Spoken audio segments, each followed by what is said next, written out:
Harka fuudhee jaalatamtootaa fi kabajamtoota hordoftoota kiyya akkam jirtu nagaa fayyaa keessanii baga nagaa fayyaa taatan isiniin jecha har'a qophii xiqqishuu takka isinii qabadheen dhufe. Qophiin xiqqishuun kunis maali yoo jettanii akkaataa fuula keenya yeroo dafqii garaagaraa nurratti baay'ate fuulli keenya finniisota garaagaraatiif saaxilamuu fi akkasuma fuulli keenya yeroo keenya malee walitti nu shuntuuru jechuudha.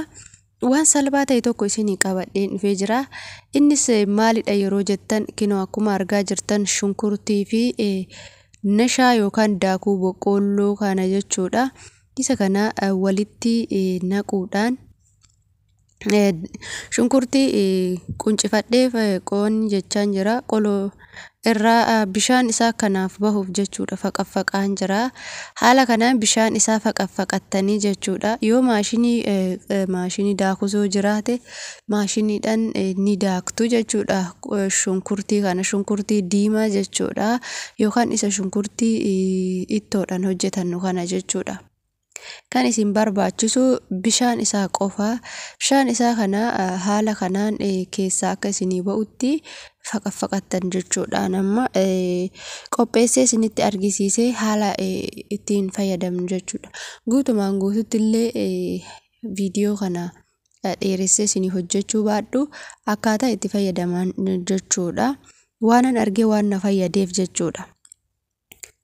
Wanti nama fayyadu kamiyyuu nama biraatis fayyaduu danda'a waan ta'eef wanta beekan wanta namaaf ta'u tokko gaafa hiriyoota ofiif qoodan hedduu nama gammachiisa waan ta'eef kanaaf anillee isiniif qooduuf jedhee sababni isaa yeroo hojjennu viidiyoo namarratti hojjennaa liivii fa'a seenaa kana garuuti immoo wanta beennu wanta nu fayyadu tokko walii qoodu irratti hanqina waan qabnuuf amma anillee maaliyoon hiriyoota kiyyaa hin qoode maal rakkina qaba kan jedhu jechuudha. Kananii isiniif qabadhee dhufe. Egaa haala kanaan faqaffaqattu jechuudha. Namni shunkurtii akkanatti faqaffaqattanii kaatanii cuunfitu jechuudha. Bishaan isaa keessa cuunfaatti isa mashkalaa jedhamu jechuudha. Gingilchaa'ee isa warri jarri jechuudha mashkalaa jedhuni mashkalaa kanatti naqnaa jechuudha. Amma mashkalaa itti naqadheetiniin xallalee yookaan cuunfee isinitti argisiisaa jechuudha. Kinoo cuunfadheen jira haala kanaan jechuudha.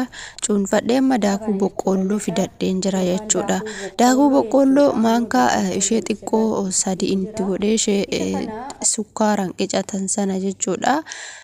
Ishee xiqqoo kana 3 itti godhe isin immoo hanga isin barbaachisu haga yoo furdisuus barbaaddan yoo qal'isuus barbaaddan qal'aa isiniif haa ta'u yoo barbaaddan akkas gochuu hin dandeessu jechuudha. Amma maankaa 3 itti godhe jechuudha. Maankaa xinnoo 3 jechuudha. Egaa haala kanaan jechuudha abiddaarra kaawwadheen jira jechuudha. Amma ergan daakuu boqqoolloo maankaa 3 itti godheen booda abidda koorra kaawwadhee xinnoo yoo turu ofii isaatiif jechuudha. Kinoo haala kanaan akkana ta'ee jira jechuudha.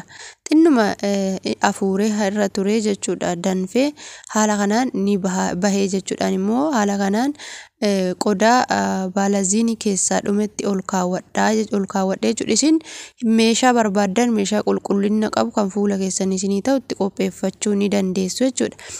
Amma immoo haala kanaan dibadhee isinitti argisiisa. Haala kanaan ani bakkoota na gugurraacha'ee bakkoota finniisni garaagaraa narratti bahee narraa deemee haala kanaan jechuudha dibadhee tanan daqiiqaa baay'ee ofirra tursiisullee ni dandeessu jechuudha. Yeroo boqonnaa keessanii waan dibattaniif rakkina hin qabu ofirra tursiisa jechuudha. Seeran jechuudha akkasiin sirritti isiniif fuulli keessan irraa xuriiwwan garaagaraa yaa'utti jechuudha. Isa kana immoo guyyaa tokko fayyadamtanii hin dhiistanii irra deddeebiidhaan torbeetti al 3 yoo fayyadamtan gaariidha. Itti fayyadama hanga ji'a tokko akkas addaan osoo hin kutin gaafa itti fayyadamtan fuula keessan irratti jijjiirama argitu. Haala kanaan dibattanii erga kaatanii booda gaafa tursiistanii dhiqattanii waan qabdan baalziinis haa ta'u kireemii fuula keessanii fayyadamtan dibachuu ni dandeessu jechuudha. Dhugaa yeroo tokkooniyyuu jijjiirama baay'ee qaba jechuudha. Haalli itti hojjetanis haala salphaadha, itti fayyadamaa, nagaan tura isiniin jechuun jaalladha.